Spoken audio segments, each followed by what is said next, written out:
mais actuellement nii on se base sur des éléments yu nga xamante ni kenn démentir bu ko. oui qu'est-ce qui s'est passé? Il y a quelqu'un qui a été arrêté. C'est qui? C'est un député.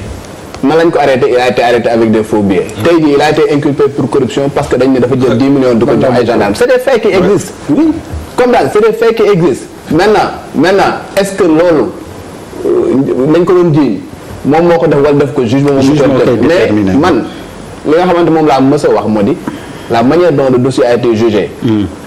a été traité ba fi mu toll nii. d'accord mu ci man. pourquoi? parce que pour man. jàpp nañ fi ay nit ñu nga xamante ne un chauffeur bu nga xamante ne dafa jël 2000 francs di ko jox gendarme ñu bul këram. quelqu'un qui prend 10 millions di ko jox gendarme xam nga non seulement teewuñ ko sur le champ ñu bàyyiwaat ko mu ñibbi këram moi pour man ça n'a pas de sens. jàpp nañ fi kenn fii avec des faux billets un artiste bien connu ici dans ce pays là. ñibbiwu këram. quelqu'un qui le fait ñu bàyyi ko mu ñibbi këram ñu convoque une fois ñëwul ñu convoque une deuxième fois ñëwul. un ancien ministre de l'intérieur ici convoqué nañ ko ñëwul waa brigade d'intervention polyvalente. jëli ko Kolda yóbbu ko Kolda ci hôtel la lañ ko fekk jël ko. donc je me dis que au moins il y a 3 cas c'est des faits qui existent. amul lenn lu koy démentir. yooyu rek dafa nekk lu nga xamante ne tey bu ñu ko tegee sur la balance on se dit que dossier bi ni ñu ko entamé répondre aux normes. mais fàttali na nag. suñu justice ñun. xam nga booy wax chaque fois système judiciaire. oui ñaari système moo existé ci monde bi. un système accusatoire ak un système inquisitoire. tey boo demee États-Unis buggu dama bàyyi ma fenn da ngay gis ku nga xamante ne dañu jàpp ni moom moo rey nit de. ñu def ay test ADN dinañ ko topp 10 ans avant ñu koy jàpp parce que il faut que ñu jël élément de preuve yëpp. ba am ko loolu système accusatoire. nous on a un système inquisitoire. c'est-à-dire qu'on se base sur des indices pour arrêter quelqu'un. on a trouvé des indices on a arrêté 5 Sénégalais et un Burkinabé garde leen à vue. Pendant ce temps on a trouvé des indices sur quelqu'un on l'a laissé partir. pendant 4 jours 5 jours. alors yow li ngay posé justement mooy ni ma doon wax la justice au banc des accusés Pierre mun nga mixer sous-titre bi parce que foofu la ñu toll la justice. indépendance am ni ko ñuy waxee. Est-ce que mënuñu ko remettre en cause encore une fois dans cette affaire-là ni ko Daouda Mine waxee moom moo introduire sax ni ñuy progresser ci débat bi bu ñu gisee ni mu demee te c'est intéressant yéen politiciens vous aspirez à nous diriger l'exemplarité tamit dinañ fa yegg Malal junj na ko yow lan mooy sa gis-gis ci indépendance justice bu ñu ko jàngee ci ni cas député bi ni nga wax mais aussi de manière générale. xam nga dafay am ñaari niveau d'analyse. benn bi njëkk moom mooy est-ce que tey jii mécanisme yi tax ñu am une justice indépendante am na. la réponse est affirmative ñun ñëpp mën nañ d'accord ni sur le plan textuel sur le plan légal sur le plan réglementaire amul dara lu entraver juge yi ci seen liggéey. léegi nag bu fekkente ni ñun am nañ ay prérogatives yoo xamante ni si ñun ñoo ko nanguwul jël est-ce que le mal dañ koy chercher ji ci li war a am wala ndax dañ koy chercher ci li am. tey jii nii benn élément de fait aussi am na boo xamante ni si loolu mën na nekk une entrave objective tey ñëpp xam nañu ne le parquet dafa nekk sous les ordres du ministre de la justice loolu c'est un fait mais loolu aussi si suñu ordonnancement juridique la est-ce que dañ ko war a questionner pour changer ko ñun on est un peuple comme ni Malal doon wax sànq ñun ñooy fal ay député pour ñu voter ñu ay loi mais balaa ñuy fal ay député yooyu dañuy ñëw dagaan suñu baat ñun aussi war nañu am benn niveau de maturité citoyenne bu toll ne ku ñëw di dagaan suñu baat ñu ne ko yow loo nax ci ñun mais souvent dañuy fal ay nit sur la base d'une liste wala dañuy fal ay nit sur la base de peut-être considération yoo xamante ni si nekkul ay considération yu objectives. mais est-ce que du yéen politiciens justement yéen a tënk mbir mi. ba muy demee noonu tënk bi pour man nekkul ki ngay fal sax doo ko xam. c'est-à-dire que Abdoulaye man damaa jàpp ne loolu en fait c'est benn questionnement la boo xam ne dama koy def man en tant que citoyen pas en tant que politique. parce que man jàpp naa ne kii war a jiite dañ ko war a tànneef la war a doon. pour xëy na loolu beneen point la ci sa débat nga bëgg du ma ci anticiper mais tànneef boobu noonu li ko war def moom moo di ne dafa am aspiration bu mu am ñun ñëpp ay sénégalais lañ ñu ci bëri ci ñun wala ñu ëpp ci ñun am xam-xam am ay compétences. yow nga ne ñooñu am xam-xam am compétence yëpp d'accord nga pour jiite leen. donc am na benn exigence boo war a am ci sa bopp d'abord. mais aussi am na beneen exigence bu citoyen war a am ci yow. moo di ne war nañu càmbar kii ñuy fal député. parce que député mooy ki nga xam ne dafa war a jege askan wi. dañoo war a xam ne kii fii la dëkk bu coow amee ñu mën a dem fekk ko ci bureau loolu yëpp ay organisation yoo xam ne dans certains pays am na fa ñu exiger parce que député yi li tax ñu leen di jox carburant du président tudd léegi du pour benn neexal de dañu leen koy jox pour ñu di dellu ci seen askan. dafa war a am kon benn contrôle a posteriori ndax am na yenn nombre d'heures yoo xam ne am nañ ko ak seen askan yenn dëkk yi dañuy exiger député bi mu am benn permanence. boo xam ne ay bis. yenn bis yoo xam ne dafay nekk par force heure sangam ba heure sangam citoyen mën a ñëw dugg ci bureau fekk ko fa waxtaan ak moom poser ko ay question wax ko seeni doléance mais loolu yëpp ñun sénégalais ñun ñoo war a exigeant par rapport à nos dirigeants. mais par rapport ak li Daouda wax dans ce dossier là sans dugg ni may wax dans le fond est-ce qu'on ne peut pas avoir le sentiment qu'il y a eu au début en tout cas 2 poids 2 mesures parce que c'est un député qui est en cause ni mu wax am na ñu mu dal ñibbiwuñu moom 2-3 fois la doog a est-ce que foofu. non xam nga état bi mu bokk nguur laay wax peut-être état c'est tout nguur bi mu bokk jéem a ko protéger. non man de li ma gisagum. et d'ailleurs en tant que politique sax xëy na mën na mu tiital. moom moo di ne honnêtement gisuma benn solidarité ci parti politique bi mu bokk. bu ma gisoon ci yeneen faits yu ko jiitu. gis naa ne y a eu des faits peut-être yoo xam ne énoncé woon nañu ko fi. parti bi mu bokk wane woon ci benn bloc. boo xamante comme yéen. femme bi bu ma nësa xel mais en fait y a eu des cas. yoo xamante ni si. wax nañ ko fi non xoolal ne fais pas de poésie quoi. non def loolu poésie li koy c'est très concret après maintenant nag ku bëgg a interpréter femme bi ay borom xel ngeen ëpp ma leen xel mais dama ne am na ay cas yoo xamante ni si jotoon na fee am. ñu bokk ci benn parti bi ñu jiiñ leen ay mbir. ñaan. comme jiiñ nañu leen. ñañu bokkal. wane benn solidarité mécanique. solidarité boobu noonu gisuma ko ci cas Bougazelli bi. donc mënuma wax ne être solidaire de faux. non mais attends. et puis entre nous samay xibaar ak say xibaar non déglu ma même Charles même man samay xibaar ak xibaaram bokkul. man de ci ñi ma am nañu ko seeti. pour man c'est très normal justement xam nga lan laa d'accord. non tu vois que Daouda Mine me confirme dans ce que je dis. non Charles man lan laa d'accord. la charge dont on parle est non mais dafa booba baal ma may yegg rek. xam nga sax dafa am lu am solo loo leen wax. moom moo di dañu war a distinguer entre yow nga nekk sama mbokk nekk ci jafe-jafe mais apporter la sama soutien.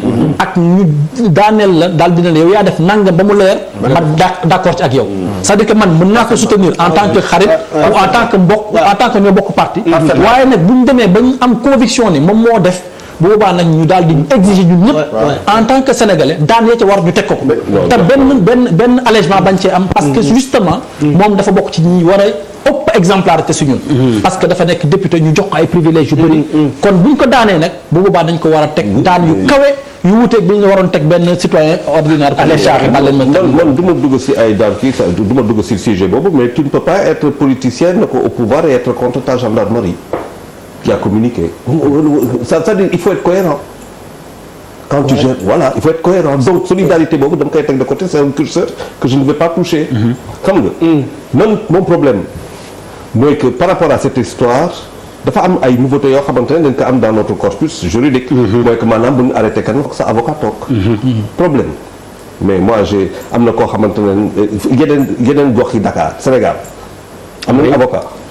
bëriwul de. il y a un cas. te dugg la fekk. effectivement pour avoir dit poster benn affaire si lu ma jàpp ñu convoqué ko procureur bu dem si kii mais il n'a pas d'avocat il est en garde à vue donc ça veut dire quoi. c'est que non c'est pas important. si un chat il faut l'appeler. non moi c'est pas un chat. c'est un chien. non bu ñu koy jël si damay demaale. non du question boobu non dama bëgg a dee rek aujourd'hui balaa du ma toog fii di wax par exemple gendarmerie bi commence à mener est-ce que tey par exemple dans dispositif yoo xamante ne dañ ko jël du point de vue juridique est-ce que quelque part aussi méngoo na ak suñu réalité parce que am ay textes c'est bien. oui même maintenant le dispositif humain mooy mais yëpp tout ce qu'il faut en termes de ressources humaines ak loolu yëpp pour que loo xamante ne Dakar da nga koy appliquer fii est-ce que mën nga ko appliquer feneen. est-ce que quand tu es à Kolda nga nekk devant une difficulté procureur war la kii est-ce que on a parce que il faut c'est ça l'équité parce que justice aussi dafa am benn sentiment d'équité tey. gendarmerie lu mu dox je ne sais pas parce que j'ai communiqué quand même avec lu mu tudd un gendarme et si lu ma wax ça c'est-à-dire tu vois nettement que quand même liggéey bi def nañ ko mais est-ce que le dispositif que nous avons ne pose pas un problème aussi qui fait que ñoom ils étaient obligés de relâcher le gaz bon peut-être qu'ils ne veulent pas communiquer sur cette affaire-là mais ça pose un problème d'équité. oui alors très rapidement dama bëgg un tout petit peu préciser. parce que disposition boobu ñu si bëri dañ ciy juum. oui. disposition UEMOA. c'est pas une obligation dañ ne. ah si tu as une ratification. non ton pays l'a ratifié. il est ton truc. non quand je te parle de ratification y a lu nga xamante ne loi lu nga xamante ne c'est une obligation la. am lu nga xamante ne dañ ko offrir ki nga xamante ne dañ koo téye tey bu ñu nee par exemple en matière de crime avant que ngay inculper kenn obligatoirement avocat dafa war a ñëw su fekkee ne amul avocat dañ koy utal avocat commission d'office en matière de crime su fekkee ne def loo ko mënuloo ko inculper. mais sur les autres cas dañ ne yow boo ñëwee dañ la war a informer de ton droit de te faire assister par un avocat c'est ton droit bu la neexee nga renoncer ci bu la neexee nga ne bëgguma avocat non bàyyi ma expliquer la su fekkee ni yow da nga ne dama bëgg avocat ñu ne la wooteel yow boo fekkee ne ku nga xamante ne yow xamuloo avocat tu n'as pas d'avocat tu dis que man soxlawuma avocat boobaa dañ koy bind ci PV que ni informer nañ la de ton droit obligation gendarmerie bi lan la pour que mu informer ne am nga droit d'être assisté par un avocat et non pas il faut impérativement que tu sois. mais dans ce cas d'espèce là c'est un crime wala.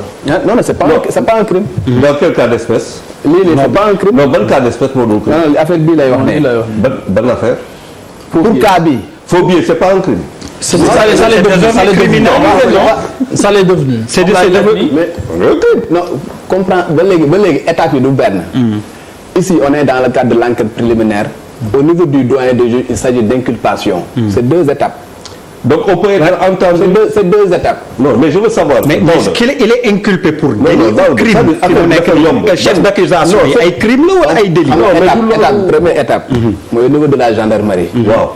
la disposition UEMOA c'est au niveau de la gendarmerie ou de la police. que ça foofu lay appliqué wu. fi nga xamante ne le code de procédure pénale daf ne il faut impérativement que tu sois assisté par un avocat c'est au niveau du juge d'instruction ñu war la inculper wala place sous mandat de dépôt. il y a pas de changement foofu en matière de crime. il faut impérativement boo amee avocat mu ñëw taxaw soo amul avocat dañ lay utal avocat d'office avant un commis d'office kon il y a pas de bu fekkente ne non attends non affaire bi il faut que mu leer sama bopp parce que leeragul ça veut dire man lu ma xëyoon lu ma déggoon mooy que bu la jàppee yóbbu la gendarmerie wala ñu jàppale yóbbu la police tu es en droit de demander un avocat avant de parler. parce que déjà. comme aux États-Unis mbokk man. États-Unis voilà loolu au niveau de la police et de la gendarmerie xamaguñu infraction la infraction ñetti infraction moo am contravention délit crime. au niveau de la police xamaguñu ban qualification la ñuy jox infraction. ndax délit lay doon ndax crime la naan xamaguñ ko. c'est chez le juge que ça se dit. ku mu mën di doon dès que ñu arrêté ko premier kii de garde à vue on lui notifie que am nga droit d'être assisté par un avocat ak ku mu mën di doon. mu nekk dossier criminel mu nekk dossier correctionnel. waaw léegi loolu laa wax c'est-à-dire moi ma question c'est fekkante ne dañ ko arrêté la gendarmerie l'a arrêté. le gars et que il y a pas son avocat est-ce qu'on peut le retenir d'autant qu'il connaît ses droits. non le gars quand il est venu. waaw. La gendarmerie lui a dit que tu as le droit d'être assisté par un avocat. Il a appelé 2 avocats. D'accord. Il a appelé maître Assane Dioma Ndiaye. Il a appelé maître El Hadj Diouf. Ñoom ñëpp ils ont fait des déclarations pour dire que woo nañu. À partir de ce moment-là la gendarmerie def na lu mu war def. C'est pas parce que son avocat n'est pas là que waruñu ko téye wala waruñu ko ça n'a absolument rien à voir pour progresser comme ni ko Mine junjee Daouda Mine est-ce qu'on peut avoir le sentiment d'une justice à 2 vitesses dans le début en tout cas de cette histoire de cette affaire.